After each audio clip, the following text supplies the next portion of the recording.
નમસ્કાર મિત્રો, મારી યુટ્યુબ ચેનલ સંજય પટેલમાં આપનું હાર્દિક સ્વાગત છે।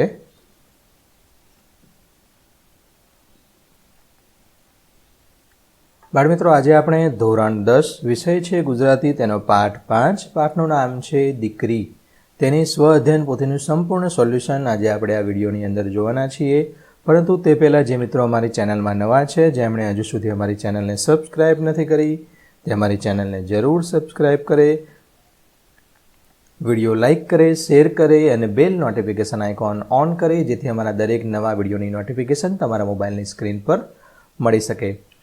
મિત્રો, આ દરેક વિડીયોનું PDF સ્વરૂપે સોલ્યુશન મેળવવા તમારા મોબાઈલના પ્લે સ્ટોરમાં વિશ્વગુરુ સર્ચ કરી એપ્લિકેશન ઇન્સ્ટોલ કરી શકશો। તદ્દન ફ્રી એપ્લિકેશન છે, કોઈપણ પ્રકારનો ચાર્જ તમારે વાપરવાનો આપવાનો નથી।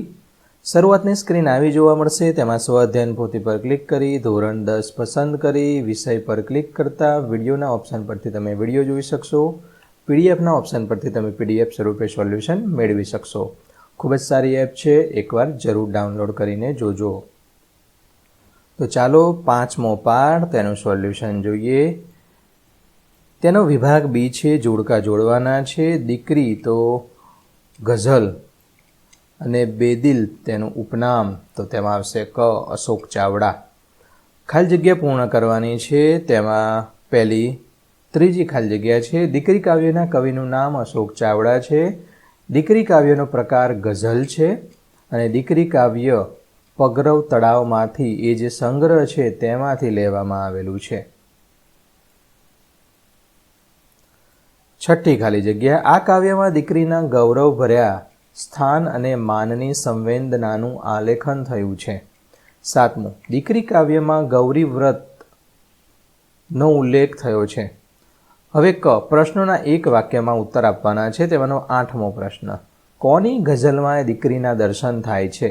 તો દેવીઓની ગઝલમાં દીકરીના દર્શન થાય છે। 9મો પ્રશ્ન, કવિએ દીકરીને સુખડ ચંદન અને કુમકુમ સાથે સરખાવી છે, તો દીકરી સુખડ ચંદન જેવી શીતળતા આપે છે અને કુમકુમના તિલકમાં દીકરીનું સૌંદર્ય વર્યું હોય છે, તેથી। 10મું, કવિ સ્નેહનું ઝરણું કોને કહે છે? તો દીકરીને કહે છે। 11મો પ્રશ્ન, કવિ અશોક ચાવડાનું ઉપનામ જણાવો। કવિ અશોક ચાવડાનું ઉપનામ બેદિલ છે।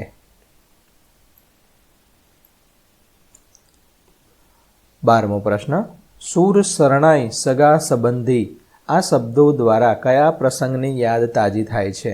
તો આ શબ્દો દ્વારા કવિ દીકરીના લગ્ન પ્રસંગની યાદ તાજી થાય છે। 13મો પ્રશ્ન, શિરે હાથ ફેરવવો, આ વાક્ય શું સૂચવે છે? તો શિરે હાથ ફેરવવો એટલે પિતાએ દીકરીને વાત્સલ્ય પૂરું પાડ્યું। 14મો પ્રશ્ન, ગઝલમાં કાવ્યની બે પંક્તિઓને શું કહેવામાં આવે છે? તો શેર કહેવામાં આવે છે। 15મું, દીકરી કાવ્યમાં પ્રયોજેલા રદીફ અને કાફિયાના પદો જણાવો। તો ગઝલમાં દીકરી, તિલકમાં દીકરી, ખડકમાં દીકરી, ફડકમાં દીકરી અને પલકમાં દીકરી। 3-4 વાક્યમાં જવાબ આપવાના છે, તેમાંનો 16મો છે, જે શિરે હું હાથ ફેરવતો હવે હાથ દે, આ પંક્તિને કાવ્યને આધારે સમજાવવાની છે। તો જે શિરે હું હાથ ફેરવતો હવે હાથ દે, એમ કવિ કહે છે, એટલે કે દીકરી માટે ખરેખર પ્રશંસનીય છે। દીકરી પિતાને પગે લાગે છે ત્યારે પિતા તેના શિરે હાથ ફેરવે છે, એમાં વહાલ છે, તો દીકરીથી છૂટા પડવાની વેદના પણ છે। પિતાને ક્યાં ખબર હોય કે આ સમજુ દીકરી એક વખત એમનો હાથ દેશે, એમનો સહારો બનશે। 17મું, દીકરી કાયમ ચિંતામાં રહી ઉછરે છે, એમ કવિ શા માટે કહે છે? તો દીકરી બાપને ત્યાં ઉછરે છે ત્યારે એના ઉછેરમાં કેટલાકનો સામાજિક બંધનો હોય છે। દીકરા જેટલી સ્વતંત્રતા દીકરીને મળતી નથી, તે ભય અને બંધનો સાથે ડરતા જીવે છે, તેથી કવિ કહે છે કે દીકરી કાયમ ચિંતામાં રહીને ઉછરે છે। 18મો પ્રશ્ન, શિલ્પી અને માતા પિતા વચ્ચેની કઈ સામ્યતા અહીં પ્રસ્તુત કરવામાં આવી છે? તો શિલ્પી અને માતા પિતા વચ્ચેની સામ્યતા દર્શાવતા કવિ કહે છે કે જેમ કોઈ શિલ્પી ખૂબ જ કાળજી રાખીને વર્ષો સુધી ખડકમાંથી સુંદર શિલ્પ કોતરે છે, તેમ માતા પિતા ખૂબ જ કાળજીથી દીકરીનું લાલન પાલન કરીને દીકરીને ઉછેરે છે। 19મો પ્રશ્ન, કવિને દીકરીની ગઝલમાં શ્યામા શ્યામા દેખાય છે, એટલે કે દીકરીની ગઝલ છે ઝલક, શ્યામા શ્યામા દેખાય છે. તો દીકરી ગઝલમાં દીકરીનું મહત્વ સ્પષ્ટ કરવામાં આવ્યું છે. કવિ કહે છે કે સ્વર્ગની એક એક દેવીમાં દીકરીનું સ્વરૂપ જોવા મળે છે. દેવીઓની ગઝલમાં દીકરી જોવા મળે છે. સુખડ ચંદનની સુગંધમાં તેમજ કુમકુમના તિલકમાં સ્વયં દીકરી જોવા મળે છે. તો આ પ્રકારે દીકરીની ઝલક કવિને દેખાય છે. 8-10 વાક્યમાં ઉત્તર આપવાના છે. તો આ 20મો પ્રશ્ન છે, દીકરી કાવ્યનો ભાવાર્થ સમજાવો, પિતાના દીકરી પ્રત્યેના મનોભાવો જણાવો. તો આ જે કાવ્યના આધારે આપણે જે અહીંયા છે તે સમજૂતી આપીએ છીએ. મિત્રો, આ દરેક વિડીયો છે તે તમારે સોલ્યુશન પૂરતા છે. સમજાય ના સમજાય તો જ તમારે અમારા વિડીયોનો સહારો લેવાનો છે, બાકી અથવા તો તૈયાર કરવા માટે તમારે સહારો લેવાનો છે, બાકી જાતે લખવાનો પ્રયત્ન કરવાનો છે. મિત્રો, વિશ્વગુરુ એપ્લિકેશન ડાઉનલોડ કરો. એની અંદર આ તમામ વિડીયો છે તેનું PDF સ્વરૂપે સોલ્યુશન આપવામાં આવેલું છે. સ્વાધ્યાયના પ્રશ્નો પણ આપવામાં આવેલા છે, જવાબ સહિત PDF મૂકવામાં આવેલી છે, વિડીયો પણ છે. તૈયારી માટે MCQ પણ આપવામાં આવેલા છે. 21મો પ્રશ્ન, દીકરીનો ઉછેર કેવી રીતે થવો જોઈએ તે તમારા શબ્દમાં લખો. તો દીકરીનો ઉછેર પ્રેમ, સન્માન અને સમાનતાના પાયા પર થવો જોઈએ. દીકરા દીકરી બંને એક સમાન ગણી તેને આત્મવિશ્વાસથી ભરપૂર બનાવવી જોઈએ, જેથી તે પોતાના નિર્ણયો જાતે લઈ શકે અને પડકારોનો સામનો કરી શકે. દીકરીને શિક્ષણનું મહત્ત્વ આપી તેને ઉચ્ચ શિક્ષણ માટે પ્રોત્સાહિત કરવી જોઈએ. તેને ઘરકામ પૂરતું જ નહીં પરંતુ દુનિયાદારીનું અને વ્યવહારિક જ્ઞાન પણ આપવું જોઈએ. વિભાગ C છે વ્યાકરણ વિભાગ છે, તેમાંનો 22મું છે સાચી જોડણી. તો આ પ્રમાણે સાચી જોડણી જે છે તે તમે લખી શકશો. 23મું છે સંધિ જોડો અને છોડો, પરિણામમાં પરિવત્તા નામ અને 1+1 એટલે 1-1. 24મું છે સમાસ લાજ મર્યાદા, તે દ્વંદ્વ સમાસ આવશે.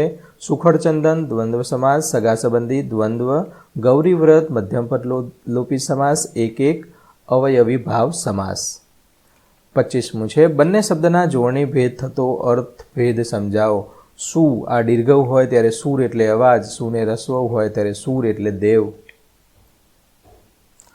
પરિણામ, રને આગળ રસવઈ હોય તો મહેનતનું ફળ, અને અહીંયા ખોટું છે, પરિણામ અહીંયા દીર્ઘઈ આવે. પરિણામ એટલે માપ, એકમાં દીર્ઘઈ આવશે.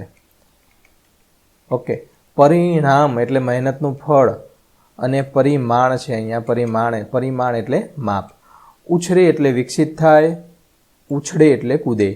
અલંકાર ઓળખાવાના છે. પહેલું છે તે વર્ણાનુપ્રાસ અલંકાર છે, બીજામાં શ્લેષ અલંકાર આવશે.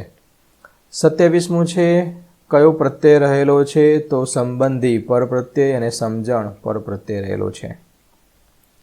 સમાનાર્થી શબ્દો, દીકરી તો તન્યા, ઝલક તો નજર, ખડક તો પથ્થર, ફડક તો ગભરાટ.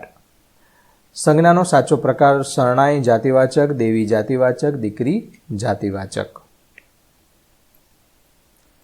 માગ્યા મુજબ જવાબ આપવાના છે. રૂઢિપ્રયોગનો અર્થ, પહેલું છે હાથ દેવો તો સહારો આપવો, ફડકમાં રહેવું, બીક અથવા ડરમાં રહેવું, માથે હાથ ફેરવવો તો આશીષ આપવા. 31મો પ્રશ્ન,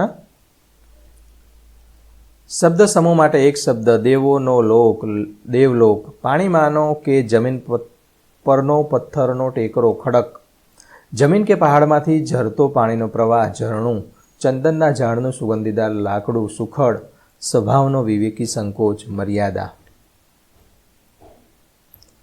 વિરુદ્ધાર્થી શબ્દ છે. પહેલું શરમ તો બેશરમ, સમજ અણસમજ, સ્વર્ગ નરક, આશીષ સાપ, વિસ્તરે સંકોચાય, પ્રત્યક્ષનું પરોક્ષ. તળપદા શબ્દનું શિષ્ટ રૂપ, ફડક તો ચિંતા.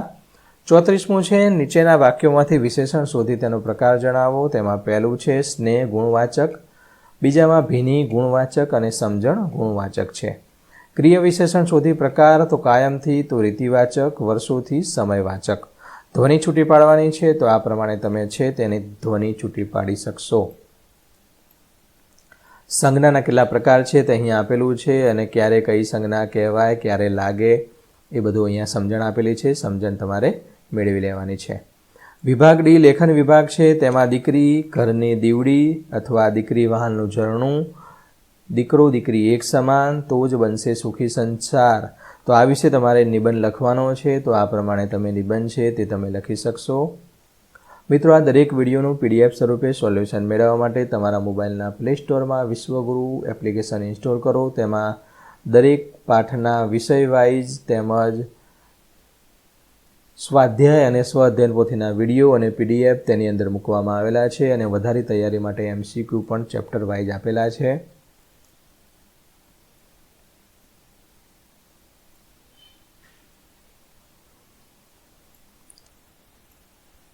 તો બાળ મિત્રો, આશા રાખું કે આ વિડીયો છે તેનું સોલ્યુશન સરળતાથી તમને સમજાવી ગયું હશે. ફરી મળીશું આગળના વિડીયોમાં. ત્યાં સુધી આવજો.